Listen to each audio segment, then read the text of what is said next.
খুব গুরুত্বপূর্ণ 10টি কিচেন টিপস। অসাবধানতা বশত রান্নায় নুন বা চিনি বেশি হয়ে গেলে এক টুকরো বাদাম বা আলু ফেলে দিন, নিমেষেই সমস্যার সমাধান হবে। আটা মাখার সময় জলের পরিবর্তে দুধ ব্যবহার করুন, দীর্ঘ সময় পরেও রুটি নরম থাকবে। ডিম সিদ্ধ করার পর গরম জল থেকে উঠিয়ে কিছুক্ষণ ফ্রিজে ঠান্ডা জলে ডুবিয়ে রাখলে খোসা ছাড়াতে সুবিধা হয়। পাকা টমেটো ঘরে থাকলে নরম হয়ে যায়। নরম টমেটোগুলোকে শক্ত করতে চাইলে কিছুক্ষণ লবণ জলে ভিজিয়ে রাখুন। লেবু কাটার আগে যদি কিছুক্ষণ গরম জলে ডুবিয়ে রাখেন তাহলে লেবুতে রসের পরিমাণ বৃদ্ধি পাবে।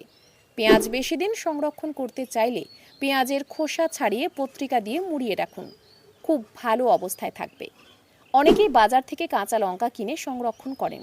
এই ক্ষেত্রে লঙ্কার বোঁটা ফেলে জল শুকিয়ে কাপড়ের বা কাগজের প্যাকেটে সংরক্ষণ করে রাখতে পারলে দীর্ঘদিন পর্যন্ত ভালো থাকে। বর্ষাকালে লবণ কৌটোতে রাখলে অনেক পরে গলে যায়। এই সমস্যার হাত থেকে মুক্তি পেতে সামান্য চাল পুঁটলি বেঁধে লবণের কৌটোতে রেখে দিন। চালের কৌটোতে কতগুলো শুকনো নিম পাতা বা শুকনো মরিচ রাখলে কখনো পোকা ধরে না। কিছুদিন যেতে না যেতেই কাঠের আসবাবপত্রের গায়ে নানা ধরনের দাগ সৃষ্টি হয়। এটি দূর করতে চা পাতা ফুটিয়ে ঠান্ডা জল দিয়ে কাঠের আসবাবপত্র পালিশ করুন।